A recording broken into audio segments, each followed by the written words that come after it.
Welcome to this week's episode of the Ask the R podcast. You probably clicked on this video because you've paid for a tree report before and you thought, what the heck have I just bought?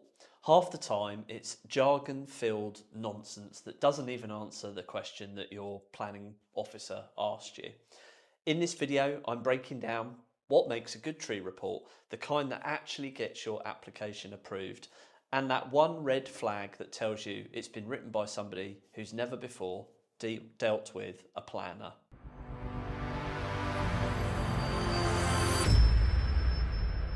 Hi folks, welcome to this week's Ask the R podcast, and in this week we're going to be talking about why most tree reports are useless and how to spot a bad one. But first, this. Hi folks, it's time for You Couldn't Plan It, the feature where me and my team have scoured the internet for stupid, silly and downright infuriating planning related facts. Let's go. Yes folks, planning related facts. I really need to sort that out. This week we are talking about, it's another old one that I found on Wikipedia, but I think it is worth revisiting because it's very funny. And I will get young Kian to put a photo of this bad boy up on the screen if you're watching this on YouTube. If you're not, you really need to go to Wikipedia and or just to Google and search for the Headington Shark. And this, as its name suggests, was a rooftop sculpture that was at 2 New High Street at a village called Headington in Oxfordshire, England. And it's basically, it's a large shark embedded headfirst in the roof of a house. It was some protest art, funnily enough, that was put up without permission to be symbolic of bombs crashing into buildings. And this goes right back to 1986. And it was an American-born radio presenter who did this to his house. And it says here, and I'm going to read this verbatim, John Buckley came up with the idea while drinking wine on the street. So, He imagined the shark as a metaphor for falling bombs, specifically from the American warplanes that flew overhead on their way to bomb Libya. So he had this shark designed, created, installed with the help of a local carpenter. And the shark was to express someone feeling totally impotent and ripping a hole in their roof out of a sense of impotence and anger and desperation. There we go. So this dates back to the days of, CND, nuclear power, Chernobyl, all that kind of good stuff. So this was a painted fiberglass sculpture that weighed 200 kilograms and it was 7.6 meters long, so it was massive. It took 3 months to build, and the structure is in deliberate contrast with what is otherwise an ordinary suburban setting. As you can imagine, this did not go down well with the local authority, and this actually became the subject of a 6-year battle between Oxford City Council and the homeowner. The council originally attempted to remove the shark on grounds of safety, and then argued for its removal due to a lack of proper planning. So, as you can imagine, he did eventually have to remove that, but this went on for decades. In 2016, Oxford City Council began efforts to protect the shark by placing it on a list controlled by Historic England. It's just absolutely nuts, this, isn't it? I'm just going through the timeline here to see whether he ever had to actually remove it. And it doesn't seem to... I'm just seeing if there's a reference here, because that'd be brilliant. If it's still there to this day, I don't think it is. I don't think it is. So there we go. Giant sharks, headfirst embedded in a house. I'm not sure any of our listeners are looking to do that. So back to the episode. I think first off, if we're going to start throwing mud at a tree survey, we need to understand exactly what a tree survey is. So what is a tree survey? A tree survey is required whenever your development has the potential to affect trees or hedges. People often ask me, well, my tree's not protected, so I don't need it surveyed. It's irrelevant when it comes to planning. In fact, actually, if a tree needs to be removed for planning, that actually overrides a tree protection order. It's very, very difficult to do that. But, the local authority don't know what the condition of your trees are necessarily. So it could well be that the first time you have it surveyed for a planning application is the first time we realise that there's something critically wrong with the tree from a health and safety perspective. You may be made to plant a new tree in its place, but So a tree survey is basically where somebody comes out to site, having done a desktop assessment first. They will pick up measurements on all trees on or adjacent to the red line boundary of your site. So trees within the site. What is a tree? Anything bigger than your fist at chest height essentially is a tree. Hedges are pretty self-explanatory. They'll collect lots of data on those trees, and that will enable them to construct what's known as a tree constraints plan. And that tree constraints plan will graphically show the above ground and the below ground constraints to development at that site.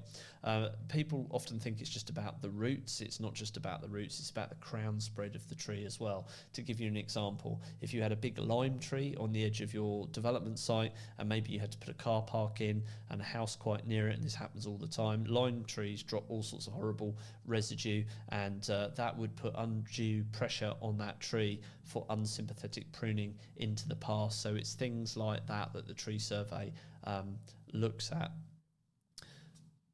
What does good look like and bad? Well, good looks like a tree survey that considers all trees on and adjacent to the site. It would have the trees accurately mapped and measured.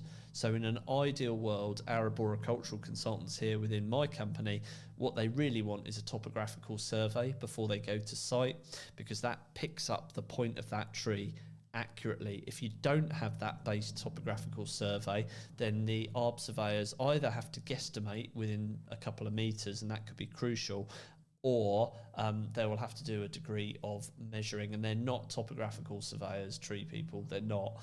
They're there to look at the trees, so you need a good topographical survey to base your survey off of. What else does good look like? Well, in order to produce a really good high quality tree constraints plan, an AutoCAD drawing of your proposals, what are you proposing to build on site? Those drawings need to be accurate, they need to be aligned to an ordnance survey grid, and the more accurate it is, the better. We get a lot of hand-drawn plans, and that makes it very, very difficult to draw accurate measurements and assess the impacts on the tree, and ultimately that might mean that you're going to get pushback from the local planning authority. So that's what good looks like. What does bad look like? Plans that aren't drawn to the British standard, reports that are nothing but the arboricultural data tables and the plan, and they don't really discuss the site in its wider context. How do trees interact with that site? What value do they have at that site? So it's not just about the raw data. There has to be a good, deep, comprehensive report to support that. What do you need to submit? Well, to submit to the local planning authority, what you really need is you need your tree constraints plan, you need your arboricultural data tables, you need a desktop study, background research on the site, what the site history is, and some good robust information about the site and surroundings. So all of that goes into one report. The tree officer at the local authority, we discussed this a few episodes ago, but the easier you can make their job, the better, by giving them top quality information in a way that they can very easily look and see how your development is going to interact with trees on the site, and to assess that your arboricultural consultant really has deeply thought about this, and they've thought about how the trees are going to be affected through the construction phase and beyond as well. If you're going to build a block of flats and there's some trees, maybe the trees are a significant distance away, but they're going to restrict light fall through the windows. Well, what are the residents going to do? They're going to want the trees cut in half. So that's something that could, that would need to be considered. Sometimes, not always, but if you are going to affect the trees, above or below ground. The other thing that you need to submit is an arboricultural method statement and tree protection plan. Sometimes that's conditioned, but often it's better to provide that up front, and that shows that you've thought about how the retained trees are going to be protected through the development phase and beyond. So that's that. So what next? Next, we've got this. You've got the questions, the planning system's a nightmare. We have got the answers. Welcome to the Planning Permission Panic Line. Yes, folks, planning permission panic line. And I don't think we've got any tree ones here this week. We've mostly got ecology ones, but that's pretty much relevant to everybody, isn't it? So let's have a look. So Jared in Southampton wants to know, what does a precautionary method statement mean and when do we need one? So a precautionary working method statement. I've just highlighted that with the wrong one. A precautionary working method statement, quite the mouthful, isn't it? So if it has been found that there are not protected species at the site, but there is the potential for it to support them, then a precautionary working method statement may well be a sensible and pragmatic way to ensure that you don't fall foul of wildlife legislation. So, for instance, that may be that your property had one slip tile and it's not proportionate to do a whole suite of bat surveys, and therefore a precautionary working method statement for bats would be conditioned on your planning consent, and that would mean that the ecologist would put a report together that basically explains how the work will be carried out, probably under a watching brief, to ensure that protected species aren't harmed. The same with things like reptiles and great crested newts and things like that. So it might be that if you've got an area of vegetation that needs to be removed, that vegetation would be removed in sections, both in terms of height and width as well, to give reptiles a chance to disperse off the site. So it's not relevant to everybody, Jared. It's usually only relevant to very specific cases. I'm not really sure that helps you there, but. Claire in Colchester says, we've been told we can't work during nesting season. How strict is that rule? Well, we have to start with what the offence is. So the offence is basically, and it doesn't matter what the species is, and this is in relation to nesting birds. So from March to September, essentially, it is a offence to disturb the nesting place or resting place of a nesting bird.